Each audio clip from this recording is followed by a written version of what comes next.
SER Podcast. Ya son 79 las personas que han muerto, que sepamos, en el naufragio frente a las costas de Grecia del barco con el que trataban de llegar a Europa. Era un barco pesquero. Todavía no hay confirmación oficial de cuántos migrantes iban a bordo. La Guardia Costera estima que 400, pero los supervivientes hablan de más de 700 y solo se ha rescatado a un centenar.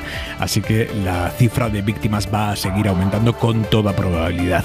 Vamos a contarlo ahora mismo, pero antes, noticia económica importante de este momento. Por primera vez en año y medio, la Reserva Federal de Estados Unidos acaba de anunciar hace unos segundos que no sube los tipos de interés. La inflación en ese país les está dando un respiro, así que tras más de una decena de subidas, el organismo ha decidido dejar el precio del dinero como está. Jordi Fábrega, última hora. Termina la reunión de la Reserva Federal, como dices, sin subida de tipos. Es la primera vez en año y medio que la Reserva Federal decide mantener los tipos en su nivel actual. Están entre el 5 y el 5,25%, en lo que supone una pausa en este proceso de endurecimiento del precio del dinero, que ha sido el más rápido del último siglo. En todo caso, el comunicado que acaba de publicar hace unos segundos la Reserva Federal deja claro que, si es necesario, los tipos pueden volver a subir en el futuro, en próximas reuniones, en caso de que sea necesario, para asegurar que la inflación baje al 2%. El tiempo, Jordi Carbón. Buenas tardes. El ascenso en las temperaturas que hemos notado hoy irá a más los próximos días, alcanzando el máximo durante el fin de semana. Eso se traducirá en tardes con calor plenamente veraniego. Durante las noches y las madrugadas todavía refrescará algo, pero máximas cercanas a los 30 grados será lo más habitual, superando los 35 en el valle del Guadalquivir, con muchas horas de sol. Ahora tenemos algunos chubascos en el interior de Cataluña, se repetirán mañana por la tarde, pero ya no esperamos durante unos cuantos días tormentas extensas y de carácter violento. Hay media hora 25 deportes. Jesús Gallego, buenas tardes. Buenas tardes. Enseguida vamos a Holanda, donde entrena hasta ahora la selección española de fútbol. Mañana semifinal de la Liga de Naciones ante Italia. Escucharemos a Luis de la Fuente en la previa de un partido donde la selección llega con muchas dudas. Y en el mercado de fichajes, el Real Madrid hace oficial la llegada del inglés Bellingham. El centrocampista de 20 años firmará para las próximas 6 temporadas con el equipo blanco. Empieza ahora 25. Con lo último que sabemos del peor naufragio en las costas de Grecia desde la crisis migratoria de 2015. Son 79 las personas muertas confirmadas ya, 79. Pero como decíamos hace un minuto, las autoridades asuman que esa cifra aumentará, porque los supervivientes están contando que había hasta migrantes encerrados en las bodegas del barco. Ángel Villascusa, buenas tardes. Buenas tardes. Sí, es el peor naufragio, al menos desde 2015, y eso que la cifra de fallecidos no es ni mucho menos definitiva. La Guardia Costera habla de unos 400 pasajeros, pero los náufragos rescatados han dicho que iban a bordo unos 750. Según la prensa griega, varios de estos migrantes señalan que en la bodega del pesquero había muchísima gente, sobre todo mujeres y niños, y que algunos estaban encerrados contra su voluntad. La embarcación se ha hundido a unos 80 kilómetros de la costa de Grecia, en la que es la zona más profunda de todo el mar Mediterráneo, unos 5 kilómetros bajo el nivel del mar, lo que imposibilita acceder a los equipos de rescate. Se desconocen los motivos de ese hundimiento del pesquero, porque las condiciones del mar eran buenas, así que hay muchas dudas, sobre todo sobre el operativo de rescate de la Guardia Costera de Grecia.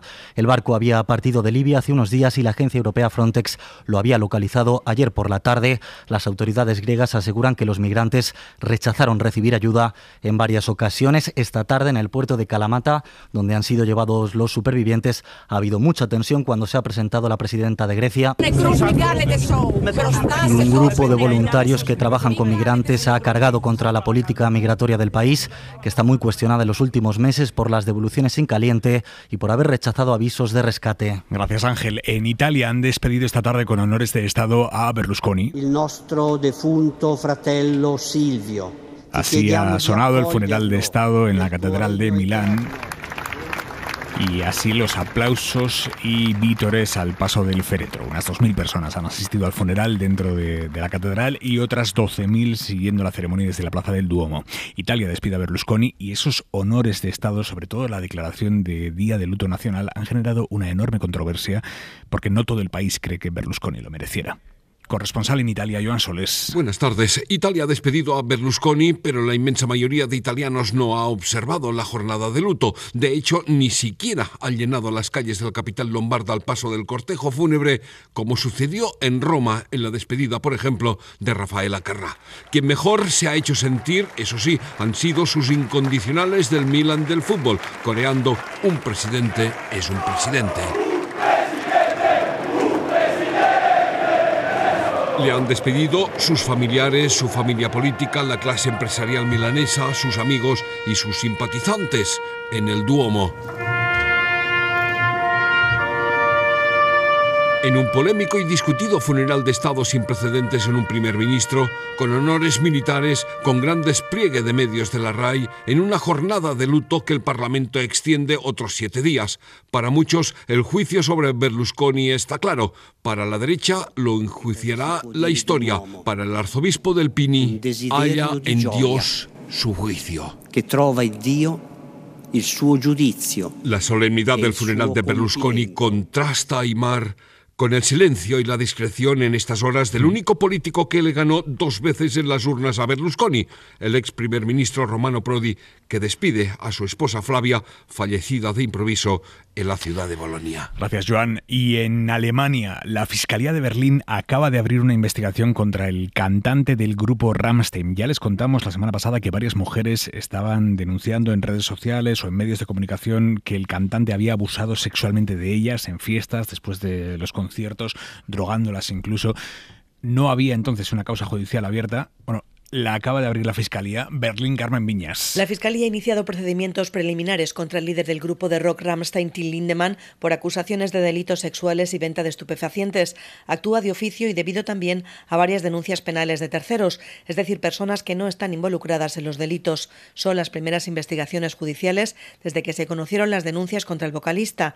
En las últimas semanas, varias mujeres, en parte de forma anónima, le han acusado de agresiones sexuales durante y después de los conciertos de la banda.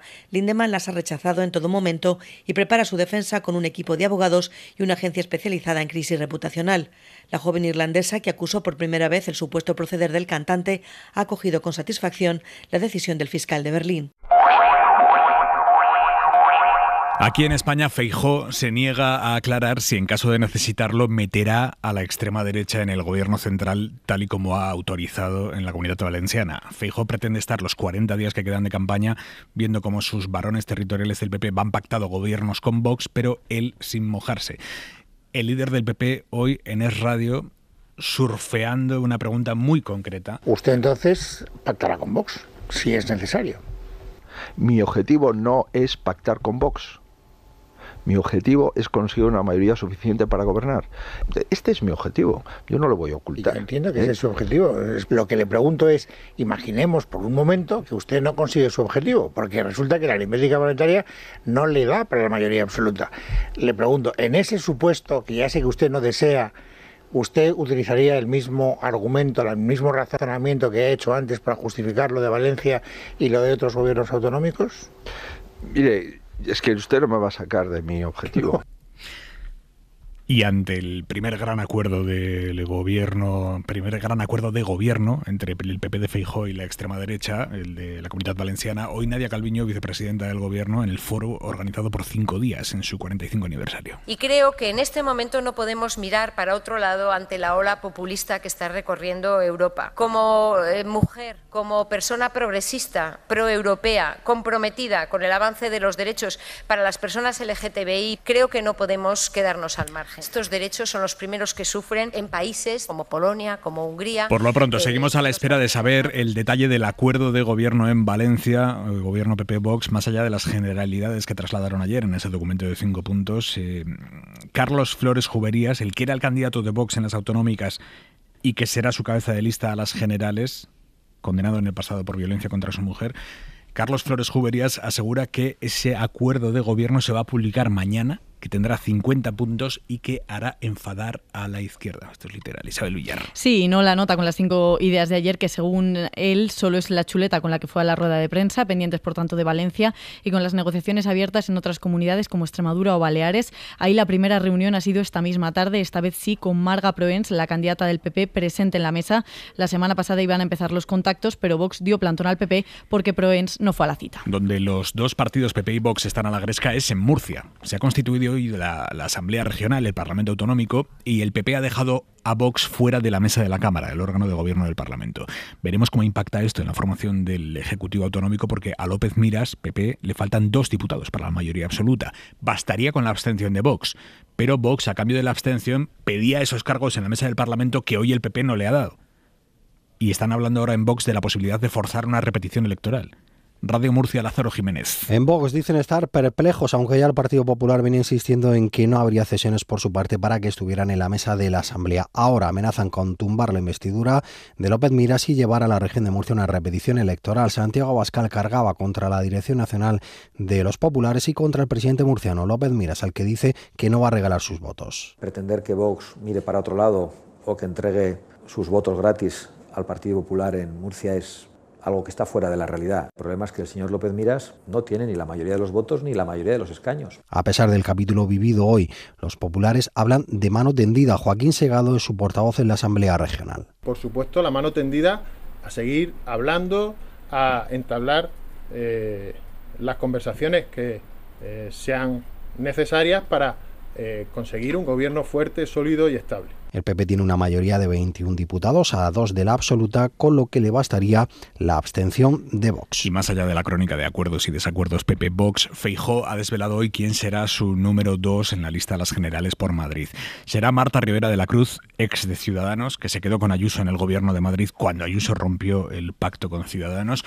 Una superviviente, políticamente superviviente, gallega. Fue crítica en el pasado con Feijóo. Mariela Rubio. Sí, la lista de Madrid es un compendio de cargos próximos a Ayuso, entorno directo de Feijóo y figuras históricas del partido. De Ayuso no solo es la número 2, la ex naranja Marta Rivera de la Cruz, sino que también lo es la número 4, María Eugenia Carballedo, que también es de la absoluta confianza de Díaz Ayuso. Antes, en la posición 3 está Borja Semper. En la 5 y el 10 figura el entorno de Feijóo, sus jefas de gabinete y comunicación, Marta Varela y Mar Sánchez. Cayetana Álvarez de Toledo es el número 6 y es el guiño al sector duro, al espectro político de la guerra cultural que agita Vox. Tras ella, en el puesto 7, el que fuera vicealcalde de la capital con Gallardón, Manuel Cobo. Núñez Feijóo, hace unos minutos, hablaba así de las listas. ¿De qué hablan las listas del Partido Popular? Primero, de un partido que quiere ganar. Segundo, de un partido que sale a conseguir una amplia mayoría para gobernar en solitario. Tercero, de un partido que tiene experiencia de gobierno. Y cuarto, de que hay talento, de que hay compromiso y de que hay pasión por el servicio público.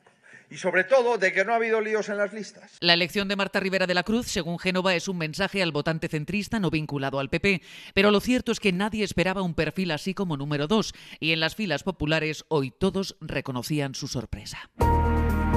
Rivera de la Cruz, que esta mañana agradecía a Feijóo su nombramiento, pero hace 4 años señalaba sus prácticas como caciquismo del siglo XXI. En 2019, la por entonces miembro de Ciudadanos decía en un artículo que Galicia era un lugar controlado por el PP donde los trabajadores no se reunían con su partido de entonces por miedo a que los populares les retiraran subvenciones, donde la televisión gallega, a la que llamaba Telefeijóo, era crucial en lo que llamaba el oasis gallego, un lugar donde los medios dopaban, decía, al PP. Rivera de la Cruz, hace 4 años, acusaba al Partido Popular de no tomarse en serio España cuando Casado ofrecía un ministerio a Albert Rivera. Están obsesionados por repartir sillones, decía en Twitter, misma red social donde hoy se deshacen elogios a los que solía criticar ferozmente. Información de Agustín Rodríguez Sahún. Hora 25. Aimar Bretos. Y después de 33 años, ni más ni menos, la saga Baltar se acaba en Galicia. Manuel Baltar, del PP, renuncia a seguir presidiendo la Diputación de Ourense, o a intentar seguir presidiendo la Diputación de Ourense, una diputación que él dirigía desde 2012 y que heredó políticamente de su padre. Se va a Baltar, según ha dicho en un comunicado, para facilitar que la Diputación siga gobernada por el Partido Popular después de perder la mayoría absoluta el pasado 28 de mayo. Baltar da un paso atrás, consciente de que no iba a poder revalidar la presidencia de la institución y pendiente además de un juicio por exceso de velocidad al haber sido pillado conduciendo un coche oficial a 215 km por hora. Y sobre otra diputación gallega, la de Pontevedra, finalmente la va a presidir el líder del PP en esa provincia, pero han tenido que hacer un quilombo enorme. Han tenido que dimitir 17 16 de los candidatos del PP en la lista municipal de Rodeiro, porque el último de esa lista era el líder del PP de Pontevedra. Como asumían que no iban a ganar, este señor iba cerrando la lista, y simbólicamente, pero ahora que van a tocar poder han tenido que hacer que corra la lista, pero que corra mucho la lista, 16 dimisiones. Radio Galicia, Íñigo Caínzos. Primer paso cumplido, lavado de cara radical en el PP de Rodeiro. Los conservadores no han tenido ningún tipo de miramiento para que las 15 personas que ya no tenían acta renuncien y también para que se aparte una de las 5 que sí que salió elegida en las elecciones del 28 de mayo. Un movimiento de fichas que era el primer paso para que Luis López sea elegido como presidente de la Diputación de Pontevedra. El segundo es que dimita como delegado de la Xunta. Te preguntarás, Aimar, ¿por qué esta sacudida? Aquí hay dos explicaciones. El error de cálculo del PP, que no contaba con recuperar la presidencia del ente provincial, hasta ahora en manos del PSOE.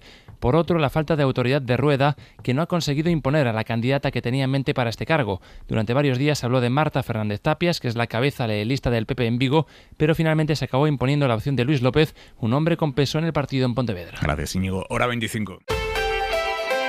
Hora 25.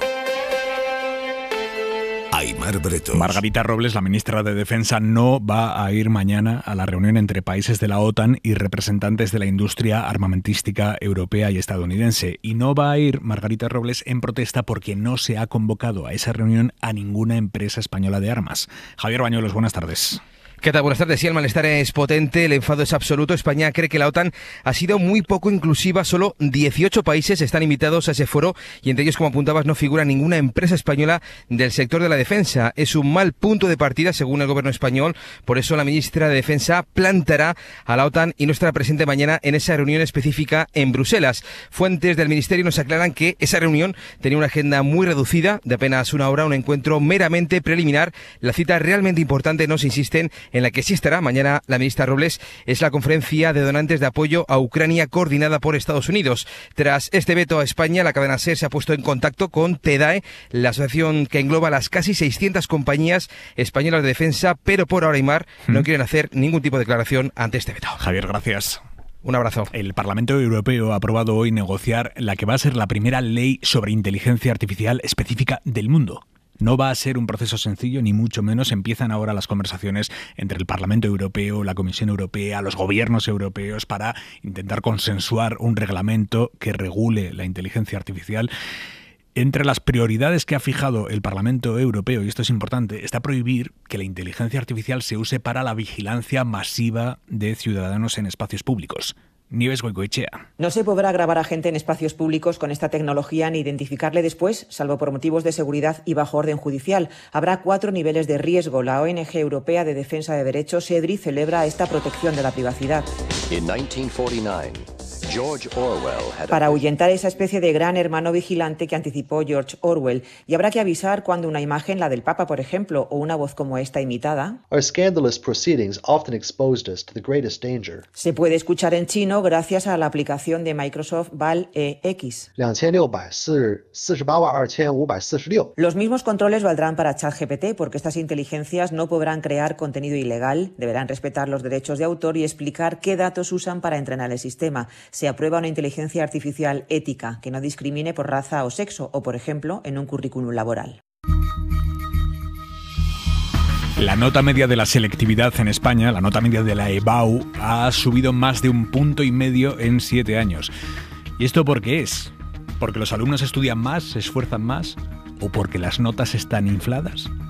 Pues dice un informe de ESADE que hay un poco de las dos cosas. Adela Molina. En 7 años la nota media de la EBAU ha pasado de 8,75 a más de un 10,3. Los autores del informe creen que la subida tiene una doble causa. Una es la mejora de los alumnos en los exámenes, especialmente entre quienes aspiran a entrar en una universidad pública.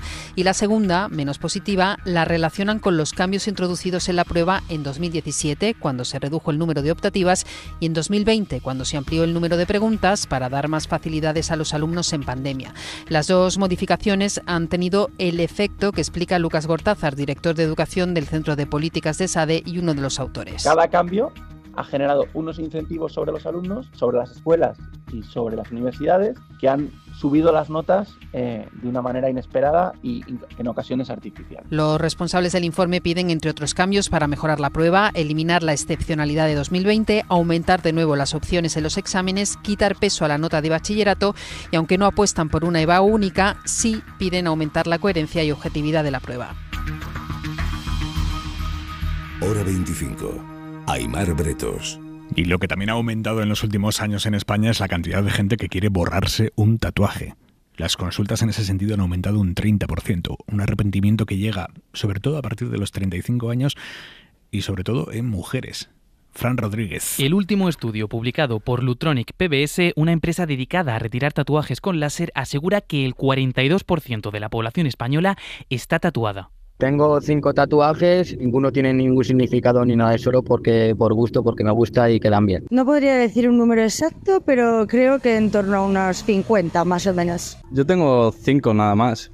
Y la verdad es que todos me los he hecho por gusto, son cosas básicas. El problema es que 6 de cada 10 tatuados se arrepiente de alguno de sus tatuajes. Entre los motivos estrella, el típico tatuaje que uno se hace con su expareja cuando todo es amor y buenas palabras. Me lo borré por despecho, porque nos habíamos tatuado con una novia que tuve, uno, y no me lo borré. Simplemente lo tapé con una mancha negra. Son como las cicatrices, te recuerdan que el pasado existió y que hay cosas que, bueno, pasaron para bien o para mal. Las personas vienen y van, pero los tatuajes no. Tengo un tatuaje con algunas personas, una de ellas ha salido de mi vida, de hecho, pero el tatuaje me encanta y no me lo voy a borrar porque para mí representa lo que yo quiera. Aunque los ex no siempre tienen la culpa de todo. Tengo 17 tatuajes, solo me arrepiento de uno, no por el significado que tiene. Lo típico que vas a un sitio muy muy barato y te acaba saliendo muy caro. En cualquier caso, los arrepentidos tienen opciones para deshacerse de esos diseños que ya no quieren en sus pieles. Y nos queda la mirada de Vidal Folk. Desde que Feijóo aceptó un gobierno con los ultras de Vox en Castilla y León, inició su decadencia moral, pues en eso consiste la inmoralidad, en renunciar a valores y principios democráticos a cambio de conseguir meros intereses de poder, sin programas, sin propuestas, sin debate de ideas. Ahora acelera su viaje a los infiernos del autoritarismo al aplaudir idéntico pacto con el diablo en la Comunidad Valenciana, y lo hace propalando una falsedad oceánica, que como el Partido Socialista no se abstiene para facilitarle el acceso al poder, ese pacto con Vox es el único escenario posible, pues o hay gobiernos o elecciones otra vez. ¿Cuántas veces se ha reunido el PP valenciano con los socialistas para proponerles algo más que esa nadería de abstenerse? Que se sepa, ninguna. Y sin embargo, habría otros escenarios posibles. Lo del único escenario recuerda demasiado a lo del partido único, en este caso el único partido con quien hoy mismo puede y quiere Feijóo pactar. No es un escenario único, hay otros. Por ejemplo, si al presidente del PP le dan tanto asco los ultras como quienes conducen a 215 kilómetros por hora, o como los condenados por violencia de género de sus socios de Vox, tenía otras alternativas, otros escenarios más propios de una situación de casi empate. Proponer, por ejemplo, un gobierno de gran coalición o impulsar un ejecutivo encabezado por un técnico o una técnica, como sucede tantas veces en Europa, o bien acordar un reparto temporal de la presidencia. La democracia parlamentaria es lo contrario de un escenario único. Suscríbete a Hora 25. Todos los episodios y contenidos adicionales en la app de Cadena SER y en nuestros canales de Apple Podcast, Spotify, iVoox, Google Podcast y YouTube. Escúchanos en directo en la SER de lunes a viernes a las 8 de la tarde.